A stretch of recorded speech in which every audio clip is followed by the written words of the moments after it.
This is the Awkward Handshake, a podcast about networking, business, and what really happens in the room. We're unpacking the good, the bad, and the awkward so you can build better connections and get paid. Let's get into it. All right, Megan, we're talking about events being worth it. Yeah, I think this is the question we get asked the most. Yes. And people really they expect specific answers. Well, I think they want reassurance. I'm realizing that. We did not talk about that before we hit record. And I'm realizing as we hit record, I think people look for reassurance because they're trying to make sure that they don't, in quotes, waste their time or in some cases waste your money, because we're going to talk about free or paid events today. That is very honestly a real thing, and I completely respect the question around it. But because we get asked it so much, we were like, we have to put this in premiere week.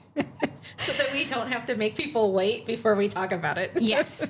Yeah, and it's one of those where, like, as you and I were doing the notes, we're like, oh, are they going to like this episode or not? Because we're not rolling out a list of, like, here's our top 5. Yes, because that is usually how the question comes to us is like, is there a list or is there a website where I can go to, or do you have a list of things? And our answer is usually no. Well, it's always no. And on a very practical reason, events honestly change so much and so frequently that it's pretty much darn near impossible to have some aggregated list. I mean, now maybe somebody else can take this idea out there, but maybe they can use some AI and like scrape the internet. And I mean, it would be a great prompt to just type into your ChatGPT and ask it to find things. And of course, it's only as good as people make their information findable online and searchable. But I mean, that could be a way to hack the answer to that question, but it doesn't answer the question, is it worth it? Which is the immediate next question. Yeah. And so our answer is going to be like, you don't know until you try. Well, and we're going to expand on this later. Like it really depends on what and who you're looking for. Yes. And so we, like you said, every event is a unique experience. Yes. There's a different set of people. There's a different set of circumstances. There could be something in the air that day. And so we have a policy where we always do an event twice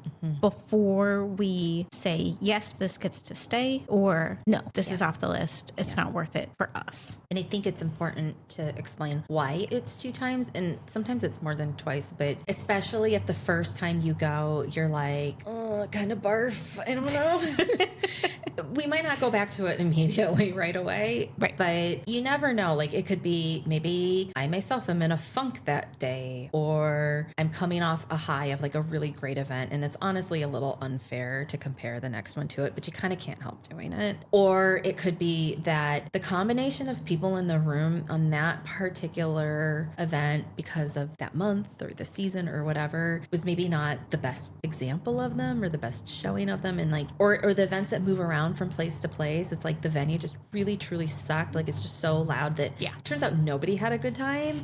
So maybe we should try them again and go back. But I love that you pointed out, and I'm looking at our notes, that if the room is full of real estate agents or people in finance, unless that is who you need, because those are the people who exist on volume, so they're there all the time, that it is not the right room. So we do pay attention to that. They exist on volume, and they're in the industry that is very rare where everyone can be your client. Yeah. And so they will strike up a conversation. They're very good at it, and you can feel like you're going to come out ahead, but they are winning. You are the prize. Not them. I mean, the business person in me would argue that even real estate agents should create a niche. Like, are you selling Sunset? Are you the luxury agent? I know they should. But I think the reality for most of those folks is they are looking for volume, and they will honestly take as much volume as they can get. Yeah. And so I think one of the focuses of the show today is you really need to know who you're looking for in order to determine, is this event worth it? Yeah, you and I also noticed, as usual, complimentary colors on the color wheel to each other. And you were like, everything in my notes for this episode is very like external facing, and mine was very internal. Because my way of coming into the episode was that events are only worth it when you yourself are emotionally, physically, and energetically regulated. And I was like, oh my God, Megan, I'm going to sound like a broken record to anyone who listens. I'm just always that person who's like, do you need to talk to your therapist? But everything that is successful that you experience really does start and end with you. And so when you're asking which events are worth it, you have to ask more questions of yourself, I think, which you and I are fortunate that we have found each other as yes friends. And we do process that question for ourselves when we are like driving home from the event, which is yet another plug for carpooling because it saves gas and it's good for the environment, but it's also like really useful because you have immediate time. You're not waiting till the next day to have coffee, or you're not going to get together next week for lunch. It's like happening right after you walk out of the event. Yeah, and I think you can see people act differently in different spaces, and I completely agree with you that it does all start with you. And there are some rooms where you might not feel how you want to feel, and this is going to come up later in an episode, but we have very often heard women say, I do not feel as confident in a mixed gender room. Yes. But for like me, sometimes the confidence is more, maybe it's an all startup room because they're just, I don't understand what they actually do. Like when they're like, I do this for the company, and you're like, I don't know. Oh, that's called like the bullshit introduction. Yeah. Where you get the corporate speak. Yes. And they're like, I maximize widgets to their full potential for, and you're like, well, what is it? And you look around and you're like, everyone else is nodding and I am not. Now I don't feel confident. But I think sometimes, yeah, like how you show up and also how the room affects you can help you know if that's worth it or not. Yes. If you know, like you don't do well in very crowded, like we walked into one room that had 350 people. Oh, if you know, that event. Yeah, that's if you one we know do need that's to go not back to, but I don't know. one to do. Oh, it's gonna be so hard. I have to pump myself up so hard just to think about going back to that room. You need your loops. I do need my loops, and it was also very loud. But like, I think that by the time we get to this episode, I hope that whoever's sticking with us through the whole thing will walk away hearing us digest, which then helps you digest information for yourself too, but also to recognize that you are allowed to like what you like or need what you need as an individual, because we're neurospicy. We both have different tolerances for different things. And I think the reason like that big 300, 400 person room. No, they think there were like 700 people there. I mean, it was huge. It was huge. It was huge. a whole ballroom. And there was no structure, which was another picky point of ours. But, and everyone was heavily relying on the cash bar, which is another point we will talk about in a minute. I just remember standing in there, and I have a thing about like having physical personal space. I don't like people touching me too much. There's mutism. and like, I mean, I can tolerate like enough of it. Like you exist with other humans on the planet, but if you're like forced into a situation, which is probably why I don't live in New York City and ride the metro every day, because I don't like being smushed into people, and it makes me uncomfortable and I start to shut down. And there's nothing wrong with knowing that about myself, and just because somebody else is like, I love that room, doesn't mean I have to love it too. No, and then that room is not worth it for you. Totally. So maybe I don't need to go back. I don't know. Is this it was such an unproductive space. It was yes, we found a man willing to talk about romantasy books because his teenage daughter was reading them. Mm-hmm. Yeah. And that poor man, he was stuck with us for that night because we weren't going to let him go. No. And he didn't have anywhere else to go. I just remember people coming by and being like, can you swipe the QR code for my LinkedIn? And they'd just move on. And they were just going through collecting LinkedIn people. I never heard from them ever. Yeah. But I have like a whole bunch of nothing LinkedIn connections from that event. So I think using that as an example, so, we were going to talk about like, how do we decide which ones we're going to go to? Yes. And you and I go about it very differently. And I didn't realize how analytical I was until making these notes. But I kind of go like SEAL Team 6. So You totally do. It's so perfect. I need like, so you'll send me a link and I will be like, I did that just yesterday.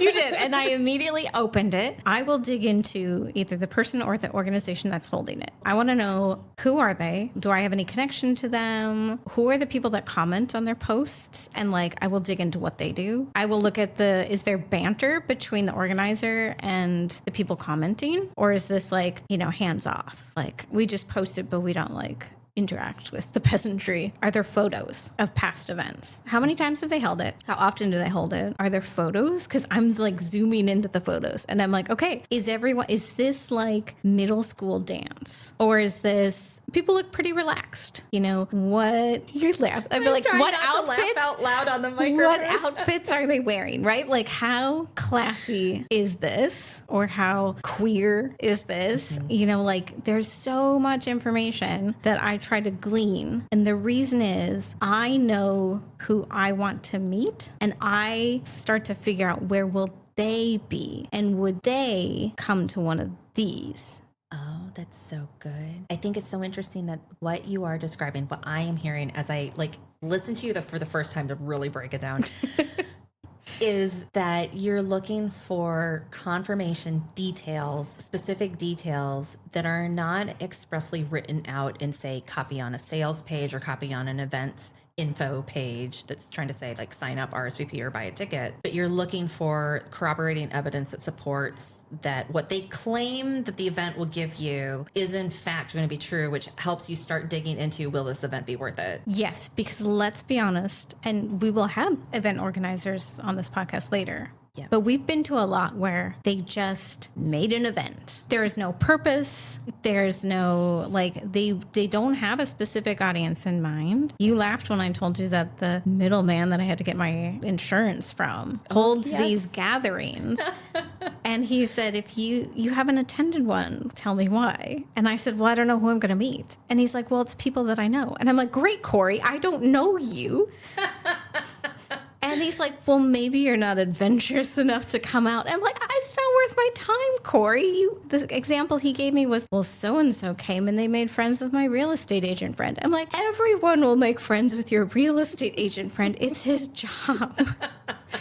So, yes, I am trying. Generally, the organizer does not know this information and doesn't really evaluate the event. They hold them, they move on. People showed up, gold stars all around. They're not actually trying to have an outcome happen besides butts in room. Yes, it's almost like people showing up somehow is a marker of that means a successful event. Yes. Which is so much the antithesis of how you and I run our private invite-only things that we run. So we're like, no, more bodies in rooms, not equal sign, more benefit to you. But a curated room, yes.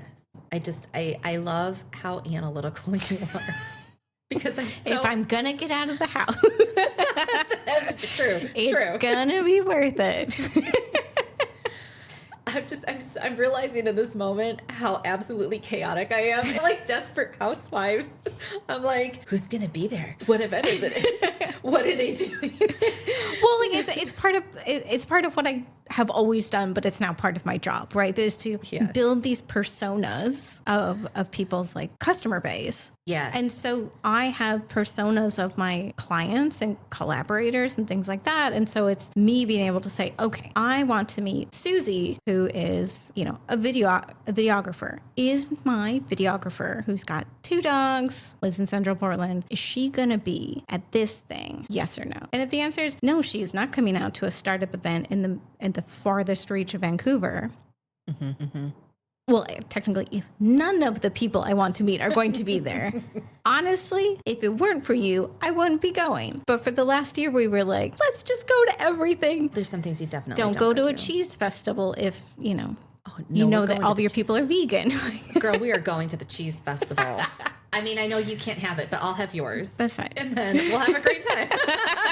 I think that something you and I found by dopamining, which I love that you say that, is that we found our outermost boundaries for each of ourselves and our businesses, which is something I think you have to do. And it is an uncomfortable thing to do. Like, I don't want to diminish the discomfort that both of us have sat there on many an occasion, trying to figure out like what makes something worth it to go to. Because if you're always only tiptoeing tiptoeing around just the bullseye and you never explore the outer edges, you don't really know that you're actually hitting the bullseye when you find something you think that's what really works for you. And like, yes, it can be scary. It can be scary to step in a room. Like if you're a female founder and you only go to women only events and you step into a co-ed space or a more male dominated space, that can feel very uncomfortable. I mean, it was for us the first time we realized that we were in one of those spaces and we were like, everybody is so tall in this room. It's like so weird. I think it's dark in here. And the vibe was different and everything, but it was such a big breakthrough moment to do that. And likewise, you know, if you just kind of always tend to hang out with people who are just like you, like I think there's a difference between being intentional the way you're describing, which is to find the rooms where your persona is like legit gonna go to so that you're not literally not wasting your time going to something that really doesn't matter. Or are you just going to hang out with the people you know who mirror you back to you because that feels safer, but it's not really worth it. And I think the reason why people ask us this question is because they do that. And then they're like, well, I'm just kind of hanging out with myself all the time. So yes, and this, I didn't realize people did this, but I had a call with a woman, one of my coffee dates, who was looking to transition into a job like I do. So she's like, can I get on the call for 15 minutes? And I was like, sure. Like I did the same thing before. And she said, you know, oh, I've tried networking. She was getting into marketing, freelance, but I can't find clients. I can't find anyone looking for somebody like me at networking events. And I said, well, which ones have you gone to? Because I've been to a few. Maybe I can point you in a good direction. And she said, well, I've been going to all of the AMA ones, the American Marketing Association. And I let that just sit for a minute. And then I was like, well, sweetie, and I was like, they're all marketers. And she's like, yeah. We're all and I was like, well, they don't need you. They're not your clients. It's like you're all sharks and there's no fish in that room. Unless the point is to have shark playtime. Exactly. But that wasn't what that she was wanted. not what, no, and it did, as soon as I mentioned that, you could see the light bulb go on and she went, oh, that makes sense. And it's like, but it was a group that she was comfortable with. So when she read the event, yeah, that's her. It's for marketers. It's a get together, you know, it's a networking event for marketers. And if you were going there to collaborate, that's very different because yeah, you might find somebody who does video or just social media and you need those people to build out your agency. Mm-hmm. Great. But she was looking for clients specifically. And it's like, well, your client isn't going to go to a networking event for marketers. Mm-hmm. So true. But she hadn't reverse engineered who do I want and would they be here? Yeah, I think that might be one of the hardest things to get through, that comfortability factor.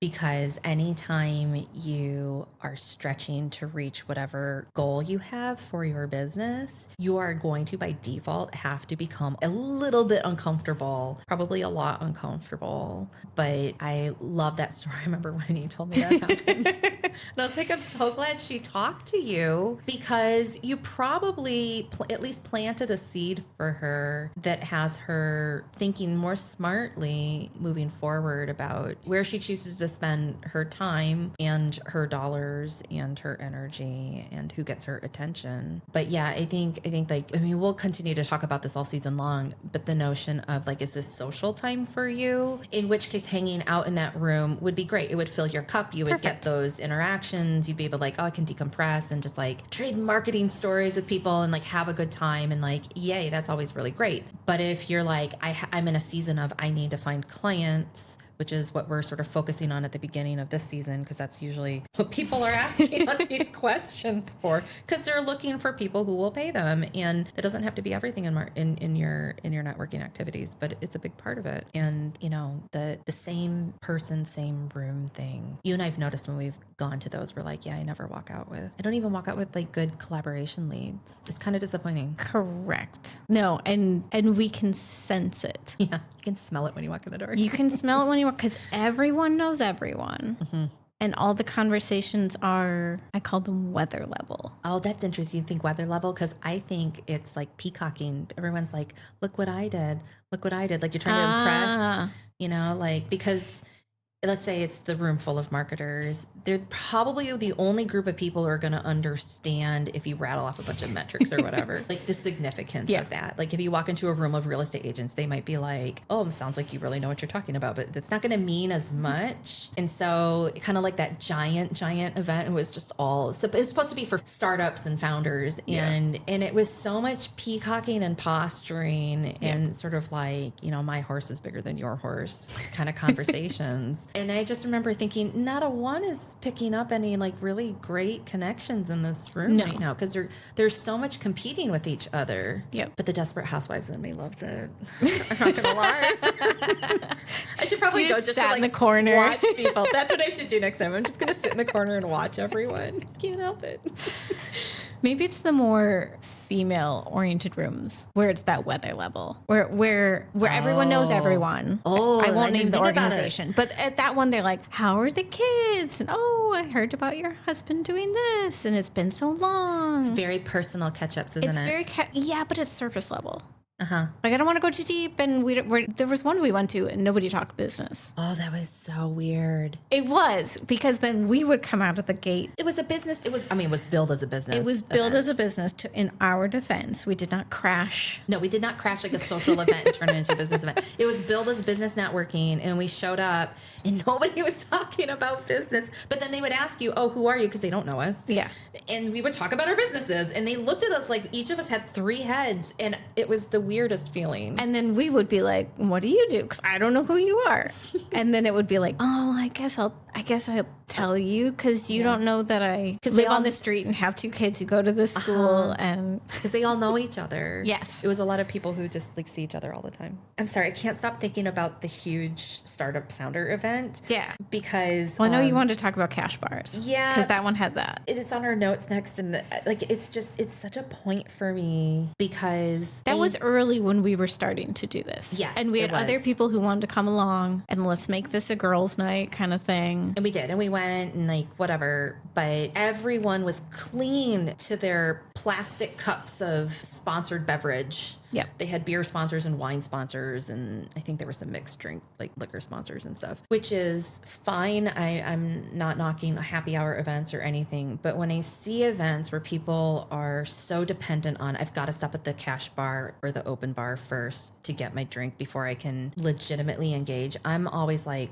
what's going on there? I know I'm not alone in this, and this is very much like where my therapy comes into the business space, but in my private life have, you know, survived seeing a ex-partner through serious alcoholism, and I know the signs of things. So when I see someone who is really dependent on some kind of substance, or if I'm at an event and I can tell that they're high, because here weed is legal, and so you see people and they will literally take like a bag of gummies before they go into an event, I'm always like, what's going on there? And I'm like, first of all, I'm never going to work with you, and I'm certainly not going to have a good conversation with you in this moment because you're not sober. So you are not in a sober frame of mind to make a decision. And when the going gets tough, which is going to do in any kind of work that we would do, and mostly never dramatically, but like we're working together because we got to solve a problem. So what are you going to do when a little bit of friction shows up? Not dramatic friction, but just any kind of friction. Are you going to have to take a bag of gummies or go hit the bar in order to get through the day? In which case, this is a problem. And so I look for things like that. And so when we walk into events and it's bar heavy, like that one event was, it's always like the red flags go up, and I'm like, this is interesting. Every dude was clinging to solo cup, whatever. And they literally looked like they were clinging to it. And I frequently cling to coffee cups and teacups as like just a neurodivergent sort of anchor point. But that was a different kind of clinging. I think it's probably the worst one that I've seen so far. Yeah, easily. But it's amazing how many of these events, they kind of sell it on like, we have a wine sponsor, there will be drinks. Yeah, drink sponsors are huge right now. Yeah. And I mean, some of them are amazing. They're great. I love them. Right. But when we went to the hot sauce panel, they had food. And I was like, this is like, I would rather have... I was like, thank you for the empanadas. Like they had empanadas and they had taquitos and they had like, fresh salsa, and like it was like, yes, this is the best ever. I think you make some very good points, because we do know people who, and we're going to talk about it later in the season, about what do you need to do to be able to get through this, because some people have other diagnoses. I will be sharing all of my anxiety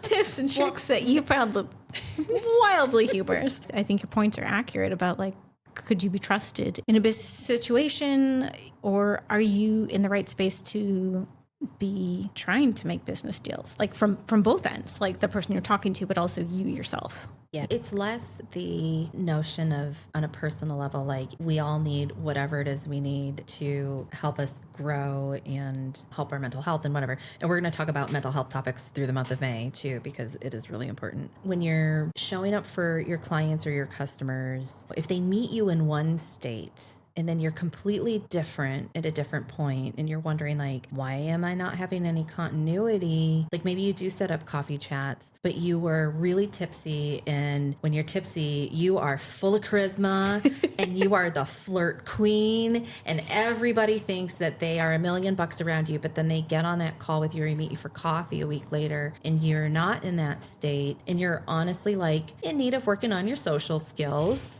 And they meet somebody totally different. Like that's where you start to get a mismatch. And those are unfortunately the situations where you can't recover them as easily. Like you have to rebuild the trust again. And it's really hard to do it at that point. And I don't know that people who immediately jump to the bar understand that, and that the drinks are there just to help socially lubricate to a certain extent. But I would like go back to our premiere episode. My hot take was like, maybe you need to work on social skills, and to work on them sober, and to be able to do that sober is honestly like one of the most powerful things you can do. It's one of the most like high leadership things you can do. And I don't know, I would love to see more people do it, which is a crazy thing to say in a craft beer town.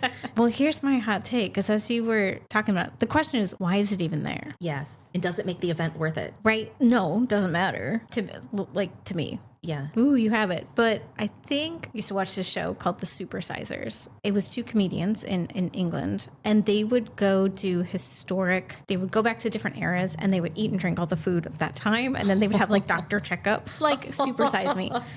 And they did the 70s, 60s and 70s, and they held a dinner party. And every person who came to the dinner party brought a bottle of hard liquor, and there was a recipe for these parties, and they drank all the bottles by the end. What? And I do kind of wonder if the drinking at a networking event is a Mad Men hangover. Oh my God, that's an amazing point. Because it's men doing business, and you would have come from this era where like you're drinking at work, you're drinking right after work, and the 3-martini lunch. Yeah, and so it does kind of make sense that it's this hangover of businesses being done in quotes. So this will be here for you. Oh my God, you're bringing back so many memories of in my entertainment career. I remember sitting in people's offices at Disney, and like everybody had a mini fridge. And if it was late enough in the day, they'd be like, do you want to have a beer while we have the meeting? And I was always like, what? Are you kidding me? And I'd come from such an academic world as a librarian that was like, oh, clutch my pearls, you know? And then it just became so normal, where it was like honestly really normal to go have lunch meetings and everyone would order a cocktail and you just wouldn't think twice about it. And I know that's unique to the entertainment industry to a certain extent, but it is a very Mad Men era-esque thing to do. Yes, because I am also big in like the cycling industry, and a lot of my clients to start were in that, and for women cyclists. And so you don't drink when you are a competing athlete. Yeah. And so when they have events, they would have non-alcoholic beer or kombucha or things like that. Uh-huh. And it's surprising then to me. So again, it's knowing your audience. So I think it speaks to who they believe their audience is. And so again, you could use that as a clue. If it's got this big cash bar, it's probably going to be a lot of men coming. This is so fascinating. I never would have thought that this is what would come out of our conversation. But yeah, I think like when you're asking, is the event worth it? To your question, I'm a great example of this. I look at that and I ask myself, is this worth it? It's so centered around heavily happy hour structure. And I think if you find that comforting, maybe it is an event that helps you get comfortable going out and doing things, and in which case that does work for you, but you have to kind of know what you're getting into. Well, we also tested different times of the day. Yes. So we have done morning, like before work, in quotes, before events. 9 a.m. Yeah. Mm-hmm. So we've done those. We've done like our own event is 10 to noon specifically. for who the audience is. We've gone to lunchtime ones. We've gone to lunchtime ones and then after hours. And again, it kind of depends. It's you knowing your client, right? Or who you want to meet. Yeah. So the before hours tend to be, I have a normal job, but I will make time to do this. Or they work for themselves, typically. After hours are almost exclusively, that seems to be like, I've got a 9 to 5. It's more heavy. It's more heavy, Much more heavy. But yeah, you and I discovered... But middle of the day. Yeah, middle of the day or even like late morning. If they're like the B&I groups that start at like 6 in the morning... Bless. But I can't. But the ones that start at the butt crack of dawn, like that, they've got to get to an office. They usually have to get to an office, or they have a business in such a way where they literally can't take time out during the day to do things. But you and I, because of the clientele we work with and the collaborators that we tend to collaborate with, we started noticing, wait a minute, these people are free during the day. You don't have a 9 to 5, which means... Well, they make their schedule. They make their own schedule. So not free, but you make your own schedule so you can prioritize what you want. And that means that you can make a priority for this to do a business development gathering, because you and I don't work with people who have... where it's their side hustle and they have a 9 to 5. Yeah, I think at this point, you and I have both agreed, like, we tend to prefer those sort of morning breakfast ones over the happy hour ones in the day. But sometimes, like, the only option is, like, everyone happens to be gathering at that one that's, like, after hours. So we go to after hours. Yeah, we've done it all. Yes. And we do it twice. The other thing that you and I also noticed to make things worth it, we noticed usually, but not always, that paid or ticketed events, even if you just have to RSVP, they also weed out people that don't usually put enough skin in the game. But you were reminding me before we hit record that we have also been to paid events that were also terrible.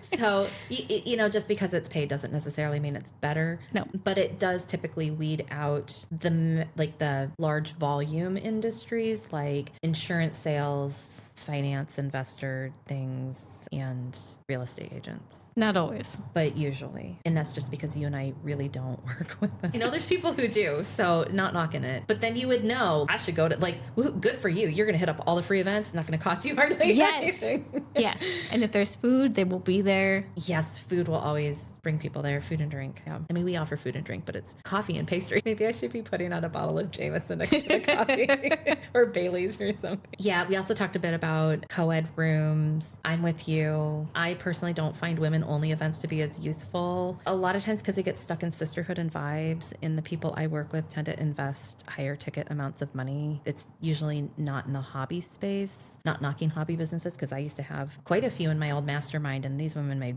bank. It was amazing. But for the media studio, usually I have people where like they have a full marketing plan and they've budgeted money and it's your clientele now. Mm-hmm. Yeah. It's a new clientele. So I do find the co-ed rooms just have more access to more of those people, which I appreciate. But I love that you pointed out, before we get into our first segment, I love that you pointed out that I was thinking along the lines of like, how much content can I get out of this? Like, can I make social posts? Can I post proof of life? Like, does the event allow me to do that? And sometimes that makes the event worth it so that you can really heat up your presence and your visibility. And that actually sometimes is worth it to go to the 500 plus person room to be like, look at all these people and I'm in it, you know? And you did that. Yeah. Oh yeah, I posted the heck out of them. I was like, if this is the only thing I can do here. But yeah, you and I agreed that one of the top things is location. Is there a benefit to traveling to that location for you? Is it worth the effort? And this is really to help you decide how to make choices into one activity or event over another. And location actually is a huge determining factor for that. Like you were saying, like way on the outer reaches of Vancouver. Maybe not, you know? Like who's going to be there? For certain people, the answer is yes. For us, it just happens to be no. I'm wondering what your thoughts are deeper so everyone else knows what I hear from you regularly about location. I mean, at this point, we have been to almost every co-working space in Portland, it feels like. I know we're missing a few, but like at least the major ones that host events. Yeah. So, you know, when we are choosing location, we're doing it by, do we think other people are going to show up to this? And who is on the guest list? But also, like, we use it for other excuses. And I know you're going to talk about, you are always scoping things out for future events. For me, I think it's the ADHD. I just want to know, like, how everything works.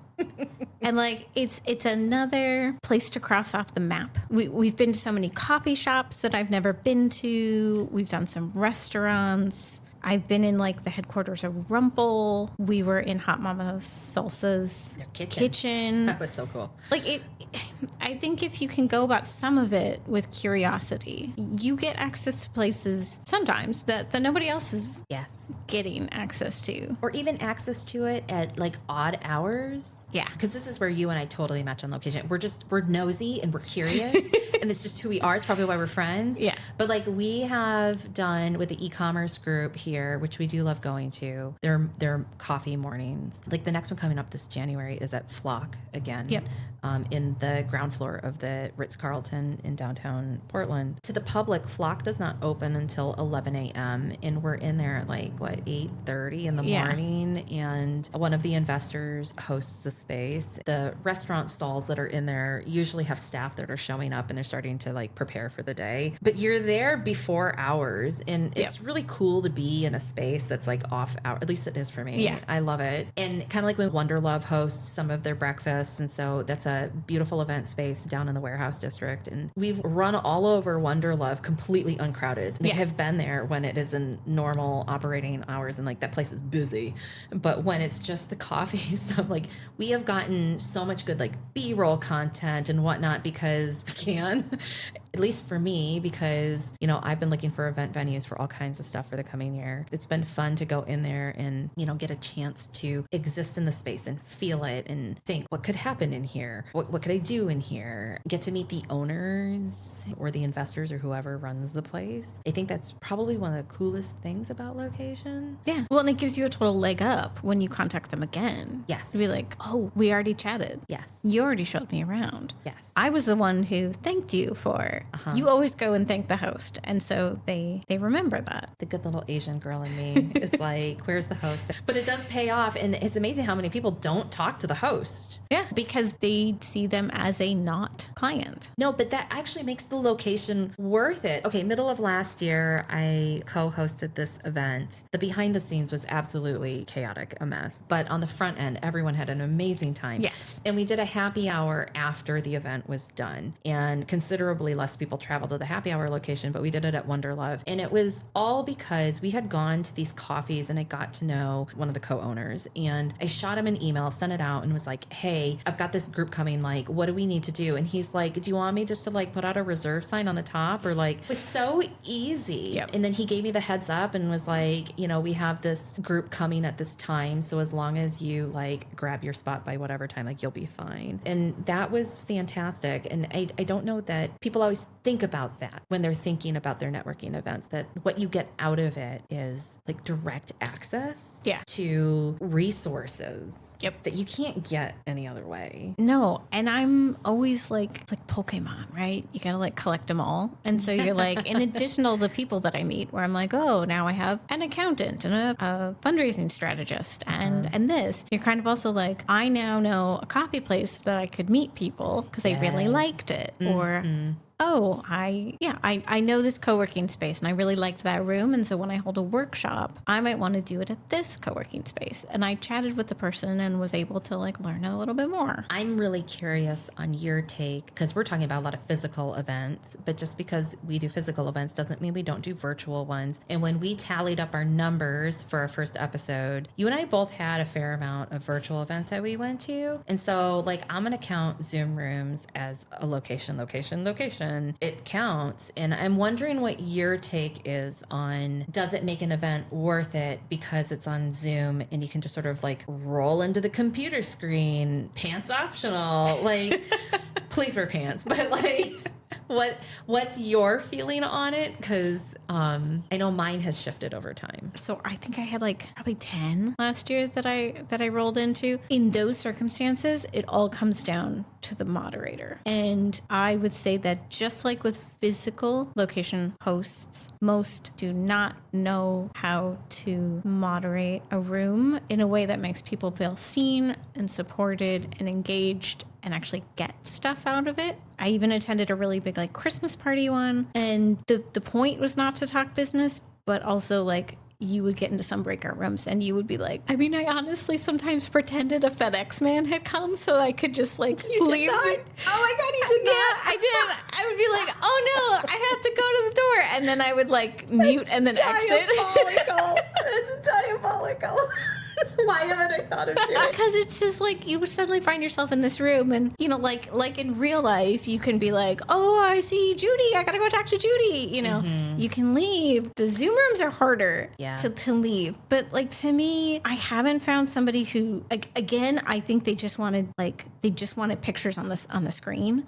Yeah. But the intention was maybe there to help people connect. But they thought if I just get people together, they'll just connect. No. And we learned that it doesn't work. Yeah, I think facilitation is moderating skills are something that really has to be learned. And I actually think you have to put out more energy being in a Zoom room than you do in person, because there's only so many ways you can scramble up a Zoom location. And so in order to help people connect, and it's not just one person like moderating the room and talking at everyone or pulling out only the extroverts who are willing to step forward in front of all those people, you throw people into breakout rooms. And once you're in the breakout room, like you're kind of there. And I have had people like accidentally drop off calls or just flat out leave. Like I've seen that so many times.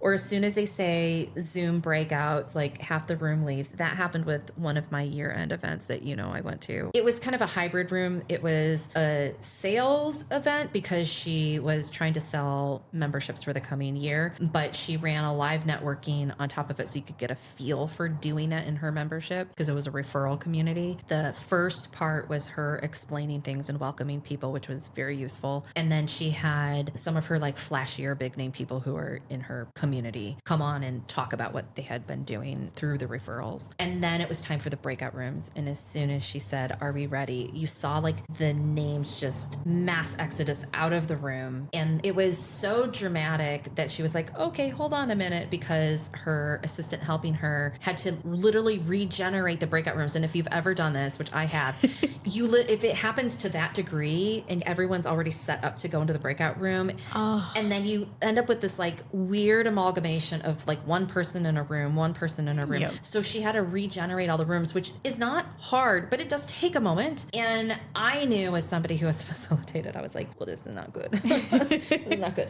But the people who stuck around were great. And I met some amazing people who put me in touch with even more amazing people as a result of that one event. But I do think that Zoom rooms are harder. Does it make it worth it? I don't know. I think it depends on what kind of energy you have at the moment. Yep. Honestly, like that's how I think about Zoom now is, do I have the energy for this? Because I think you have to be more on. Yeah, I would completely agree.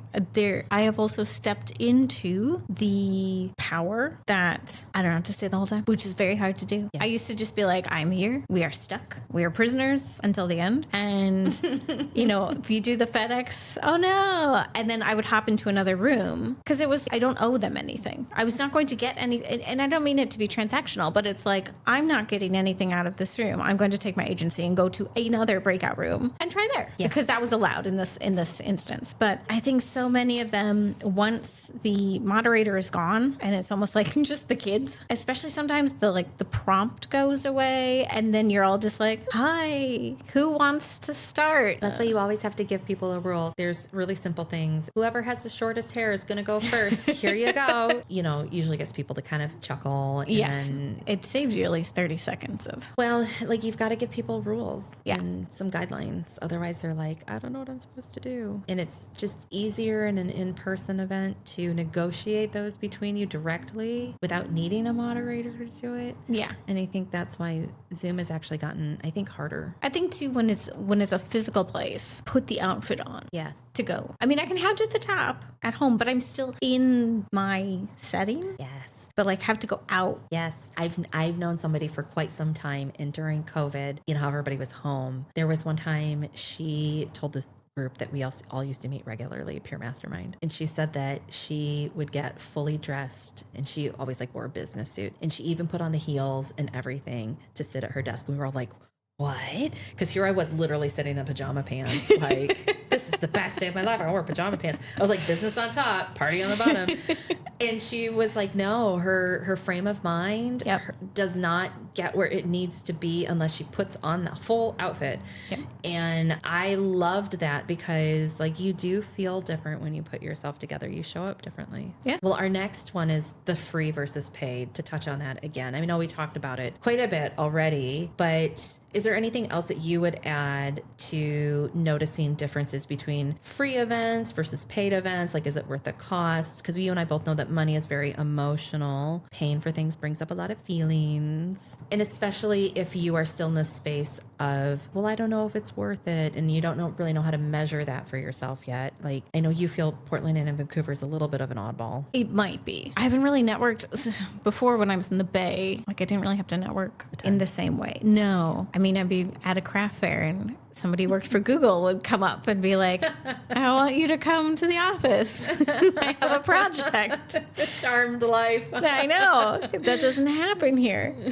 I think Portland and Vancouver, by extension, kind of prides itself on being, let's be honest, because we both know it's a little cheap. It's a little, we do it ourselves. It's such a kind word. I think people are kind of like anti-establishment almost. And so there are a ton of free events, and a lot of them have been very good. And I've paid, I think the most I've paid is like $30 to go to something, and I was sorely disappointed. And they were then trying to sell other things while there, and I'm like, oh, good, all of my money just went into your pockets. And so I think if you're worried about is it worth it or not, start free. Yes. Like, there's nothing wrong with it, and then just make some notes. Did I find the people I wanted to? Did I not? And then you can kind of work up to like, maybe once a month I'll try that $5. Sometimes there's like an arbitrary price that just kind of says, if you don't show up, we keep your money. The $5 doesn't really get you any. It's just a token. It's a token of commitment. There you go. Yep. I'm about to start the podcaster meetups in here again. And so my model has been like, no, there will be a token. There used to be a very large podcaster meetup in Portland, but it was always free and it was always open because space is limited in here. I'm like, no, I kind of need you to like declare, am I coming? Yep. And $5 is a throwaway amount for most people. So if you don't make it, traffic's bad, he doesn't feel like it anymore. It's like, okay, like that's fine. Yeah. But at least it gets you thinking before you sign up or saying you want to go, like, am I committing to this or not? Yep. Yeah, I don't mind the cost so much. I feel like everything has a cost because free is still a price. Yep. And you pay for things differently when they're free. I think that as you experiment and go around, you figure out in what ways you get what you pay for. Like you and I went to, but I think it was like 2 years ago, wasn't it? We went to that luncheon that was paid. She had like one ticket left, and you were like, she has one ticket left. Oh, yeah. And we went, and like that was the most expensive one I paid for. And it was good. And the people we met in the moment was nice. But then over time, the quality of those connections turned out to be more of the like sisterhood and vibes, and not necessarily like, oh, you guys actually really do this. It was like, I had a really nice luncheon day and I felt fancy, and we all had great Instagram content. Holy crap, did we have good Instagram content? Because she knew what she was doing. She knew the person that she wanted. That was very interesting. So like sometimes, not sometimes, I think all the time it's always a mixed bag. Yeah. And that's kind of the way it rolls. Yeah. And in some, I could see some locations where I could see, like in the Bay, I could see LA where LA only totally. The paid ones would be the ones to go to. In LA, I went to a lot of paid events on purpose because you put your money where your mouth is. Yep. And everyone's got a dream and a penny in their pocket in LA, but only a penny. And so if you have to actually pay like a $20 ticket to be at something, it does change who shows up. But then also the more private member spaces are really important. So as president of the University of Michigan Alumni Association chapter in LA, which is a massive chapter, there's like 40,000 alumni in that LA basin. Those events were closed to the public. If you were an alumni alumni member, sometimes like you got to go for free. If you were just an alum, but you didn't belong to the association, sometimes there was like a nominal fee, like a $15 fee. All that money's going into a scholarship fund or whatever. That was a very curated space. And I think that might have been my first introduction to that level of curated spaces. But because of my library career and having a name like Disney behind me, I went to a lot of conferences. And I think that was where I started to clue in super early in my career path that conferences do attract a much higher caliber of connection. It is not magic, but because you have to pay for the ticket and you have to pay for travel. And then here's the surprise. You've got to pack your bags. You got to set aside the time. You got to get on a plane and you got to go to the place. And people who can survive their executive functioning and do that are just a different breed of people. And I love them for it. And so for me, conferences are always sort of the creme de la creme of doing networking. Well, I think that kind of touches on something really good, which is networking is not just a quote unquote networking event as it is billed. Yes, correct. That alumni get-togethers, your like events at the library. Yes. Like everything Everything can is be. I mean, everything is networking. Yes. You put two people in a room, you got networking, you know? I think all of this comes down to identifying factors that matter for you personally, because every person's different. And I think that was the hardest part for putting our notes together for this episode, is that when you're deciding, is it worth it? It's like, we were like, I don't know, like, what are your factors? Because there's no one size fits all. You had a pretty good take on this. And it kind of goes back to that story of the person with the American Marketing Association. Yeah, I think here again was where we were like two sides of the same coin, or basically like both sides of making a connection. And mine was, have you figured out who you want to meet? Like how well do you know them? You know, and you and I had this broad range of people we wanted to meet. And that's why we went to a broad range of things. Also, we're just curious and we're like, yeah, that sounds great. Let's hop in the car and let's go do that tonight because we don't have kids. I just want to see all the tea get poured in real time. We were like, I was at it when it happened. Yeah, I think it's getting very clear and making, you know, lists. And then I know no one's actually going to do this, but I would advocate you make a list of who do I want to meet? Who do I want to connect with? Not just a client. Because when I used to run Freelancers Union here, it was like, everyone was like, I just need a client. I'm like, great, your client's not in this room because you're all freelancers. And nobody's going to refer you because they don't know you. Yeah. So don't say, do you have a friend who wants X? Because they don't know you yet. Yeah. So is it somebody who, like, do you want to get in a publication? Maybe it's somebody who, you know, is it somebody who knows about this magazine? That would be a great person. Is it somebody who works at a radio station? Is it somebody who works, like, let it be weird and wild, and the more open I think you are to, like, the universe just sending, I mean, the universe is so cheeky. Like, if you let it, it'll send you the weirdest people. And it'll be like filling out your bingo card. So maybe it's making a bingo card. Instead of personas, make a bingo card. Who do you want to meet? That's such a great idea. Fill in a bingo card, and then you can, like, put little stickers on it as you find, like, the weirdest things you can possibly hear or find, or qualities you're really, really looking for. Yes. But it's going to make you be specific about those qualities. Yes. Oh, I love your hot take. That is so good. It just came to me. So good. You and I have been talking about, like, needing to seek out the right membership or the right association, and that is such a handy way of identifying those factors that make sense to you personally. And you're right, we are like two sides of the same coin, because yours is very practical and mine is, as usual, very therapeutic.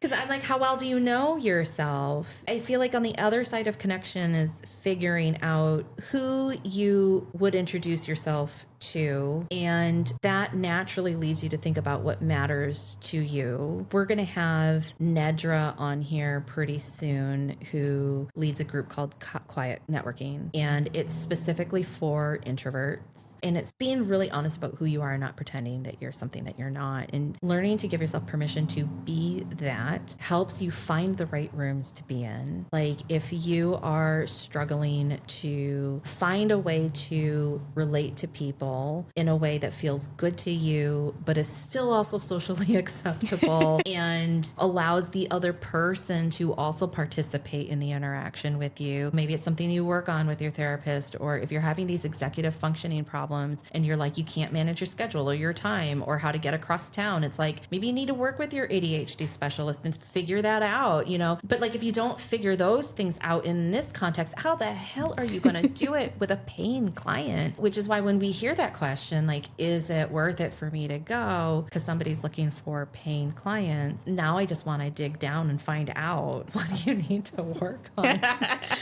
And it can't be because somebody told you, or that you or I are on this podcast and we're giving out lists of like, these are the 10 checklist things that you have to do. It's like, no, it's going to be different for you. Yours are so different from mine. We're going to, like, people are going to know so much about how we process our things. I know. Because you and I are so different. Even our anxiety responses are so different. And that night that you were like, I forgot to lie on the floor and discharge my energy. And I got your text message and I was sitting on the sofa watching Stranger Things. And I looked at my watch like, what? How long has it been since you? I'm like, girl, I'm like into dessert already. No, I forgot to leave. I told my therapist what I do. And she's like, that's exactly what you need to do. You need to lie on the floor like a bad meme. Just like just eat the carpet.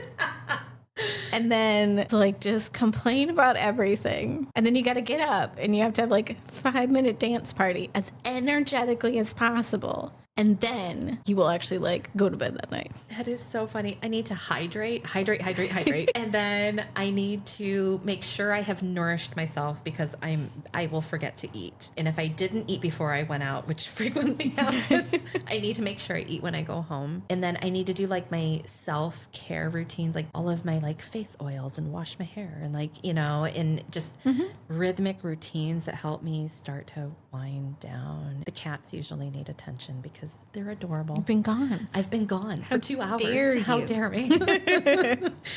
But yeah, I think like those were our hot takes for the episode. And they really, to me, they help you investigate for yourself if you've made the effort to find out if you yourself are also where someone else investing their time and energy in meeting you back. This is not a one-way street. No. I think like when you're asking, is it worth it? It's like, well, if I determine that it is worth it and I go, is it also worth it for the other people on the other side when I show up that they're like, wow, that was really worth it too? This is not an extractive thing. You have to bring something to the table. Because we have both now met people, we will not name names, who go to dozens of networking events. Like every day they're at one. And yet they get nothing because They know everybody. You wouldn't touch them with a 10-foot pole. Yeah, but everybody knows them. Everybody knows them, but not in the good way. But nothing's really happening. Nope. And people start to notice. Yeah, and they avoid you. So is it worth it to go to the event is really like, am I bringing things that make it worth it for everyone else too? Because it is collective. So if everybody came together and brought something that was worth it, when that does happen, and that's magic. Yep. Those are the events where we're like, damn, that's a good community. That was amazing. I love it. I wish they were all like that. And unfortunately they're not, but they do exist. Yes, you have to find them. And you have to get out of the house to do it. Yeah. That's it for today's episode of the Awkward Handshake. We record at Sasquatch Media Grounds in Vancouver, Washington. I'm Megan, co-founder of Fat Cap Design and creator of PDX Spellbound. And I'm Mary, founder of Sasquatch Media Grounds and Sensible Woo. You'll find links to everything we mentioned, guests, resources, and ways to connect with us in the show notes on your favorite podcast platform. That's also where you'll get updates on where we're headed next and when we're inviting listeners like you to join us for guided networking in person and online. Don't be passive. Click the links, pick better rooms. We'll see you there.